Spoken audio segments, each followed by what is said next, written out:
legislators are measured by the number of funerals that they attend, where the efficacy of legislators is measured by the number of weddings they attend, where their significance is measured by the number of men and women that they support on the day of their weddings.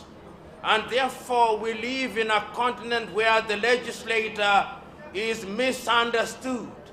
We live in a continent where legislators are not called and expected to perform their traditional functions. We were told then that you, honorable members of the House of Representatives, represented us. We were told then that you are our servants. And for a long time, we believed that you are our servants. But over the years, things did change, and we started believing that you are no longer our servants, and that you had become our masters, and that therefore, even when you claim to represent us in many African countries, and you remind us that you are our servants, we do not believe you, because it is the newspapers that are left to say what you say. The question that you must ask yourself, and this is a personal question, now that you have been given the honor and privilege of serving Nigeria, now that Nigerians and Africans refer you to as honorable members, the question is, are you honorable members or horrible members? Because the question as to whether you are honorable is determined by the service that you render to the people.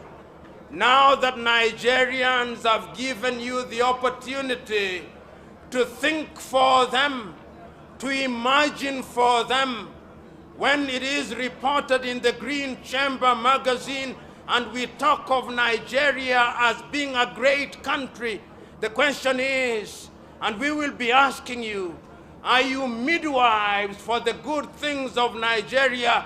Are you midwives that deliver bouncing baby boys and girls? Or you are midwives that kill the children in the cradle? Nigerians will be asking those painful questions which are necessary but uncomfortable. Even as I am congratulating you, ask yourself, do you deserve to be congratulated?